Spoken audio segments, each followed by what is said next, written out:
warahmatullahi wabarakatuh.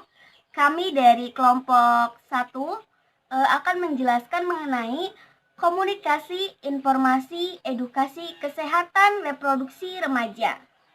Nah, sebelumnya perkenalkan, nama saya Juju Jumiati dan rekan saya Sri Sulasti, Sri Ayu, Nahdiatul Husna, dan Saprudin. Nah, sebelum kita jauh membahas mengenai kesehatan reproduksi, kita perlu tahu terlebih dahulu apa itu reproduksi. Reproduksi dari kata re yang artinya kembali, produksi yang artinya membuat atau menghasilkan. Nah, dari kata reproduksi ini memiliki arti yaitu suatu proses kehidupan dalam menghasilkan keturunan demi kelestarian hidup. Menurut Konferensi Internasional Kependudukan dan Pembangunan tahun 1994 mengenai kesehatan reproduksi. Kesehatan reproduksi ini merupakan keadaan sejahtera, baik itu fisik, mental, sosial yang utuh dalam segala hal yang berkaitan dengan fungsi, peran, dan sistem reproduksi. Nah, dengan demikian kita perlu memberikan informasi edukasi mengenai kesehatan reproduksi khususnya di kalangan remaja. Remaja itu siapa? Remaja itu kalau kita lihat dari istilah remaja. Nah, istilah remaja ini bisa dilihat dari 4 sisi. Yang pertama fisik, kedua mental, ketiga sosial budaya, dan keempat ekonomi. Secara fisik remaja telah mengalami pubertas, di mana seluruh organ reproduksinya ini sudah matang. Kedua, secara mental, bisa dikatakan secara mental remaja itu masih belum stabil. Secara sosial, mereka tidak mau lagi sangat bergantung kepada keluarga.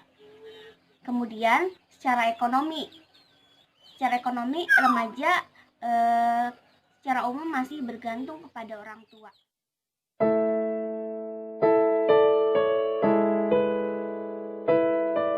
Kenapa KIE, komunikasi, informasi, dan edukasi mengenai kesehatan reproduksi ini penting?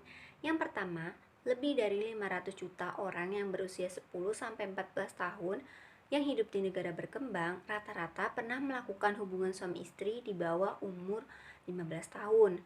Kemudian, setiap 5 menit sekali, remaja di bawah usia 25 tahun terinfeksi virus HIV. Dan setiap menitnya, 10 wanita berusia 15-19 tahun melakukan aborsi yang tidak aman. Selain itu, 111 juta kasus PMS diderita oleh kelompok usia di bawah 25 tahun dan remaja sangat beresiko tinggi terhadap IMS termasuk HIV dan AIDS. Pendidikan kesehatan reproduksi merupakan suatu proses yang integratif dengan memadukan pengetahuan biologis, nilai moral, aspek psikologis, dan berlandaskan agama.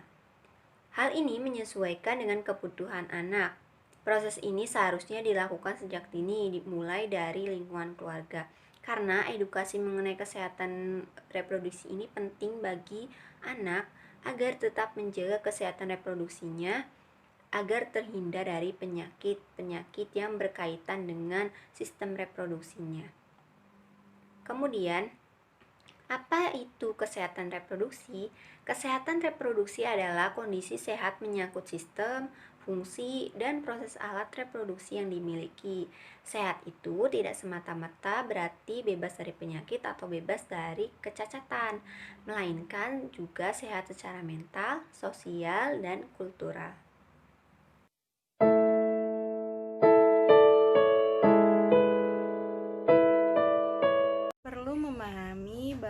Mengenal organ reproduksi ini yaitu agar mengenal tubuhnya dan organ-organ reproduksinya, memahami fungsi dan perkembangan organ reproduksi secara benar, memahami perubahan fisik dan psikisnya, melindungi diri dari berbagai risiko yang mengancam kesehatan dan keselamatannya, mempersiapkan masa depan yang sehat dan cerah, serta mengembangkan sikap dan perilaku bertanggung jawab mengenal proses reproduksi.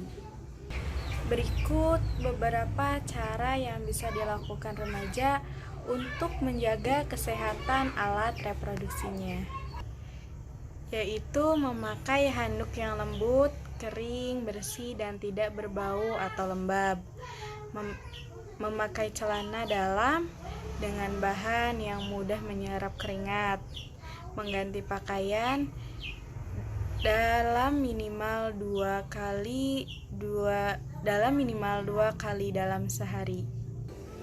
Bagi perempuan, sesudah buang air kecil, membersihkan alat kelamin sebaiknya dilakukan dari arah depan menuju belakang agar kuman yang terdapat pada anus tidak masuk ke dalam vagina.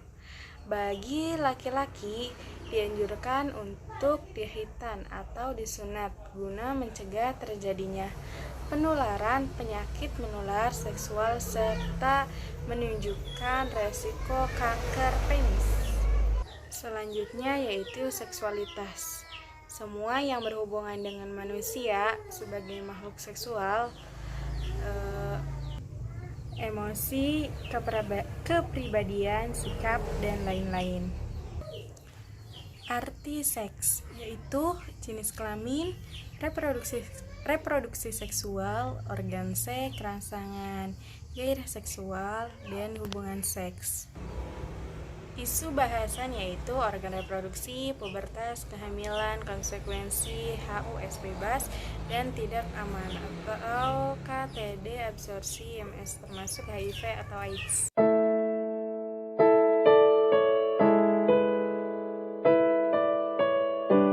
Organ reproduksi wanita terdiri dari ovarium, fimbre, tuba fallopi, uterus, serviks, vagina, dan mulut vagina. Organ reproduksi pria bagian eksternal terdiri dari penis, skrotum, testis, dan epididymis.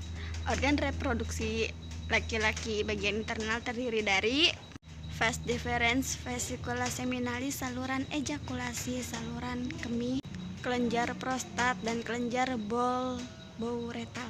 Pubertas adalah masa ketika seorang anak mengalami perubahan fisik, psikis, dan pematangan fungsi seksual. Masa pubertas dalam kehidupan biasanya dimulai saat berumur 8 hingga 10 tahun dan berakhir lebih kurang di usia 15 hingga 16 tahun.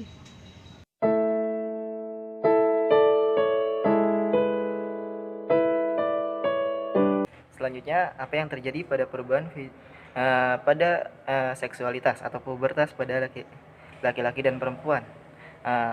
Laki-laki itu terjadi suaranya membesar, rambut di sekitar ketiak, di atas bibir, di bawah bibir, dan sekitar kemaluan itu akan tumbuh.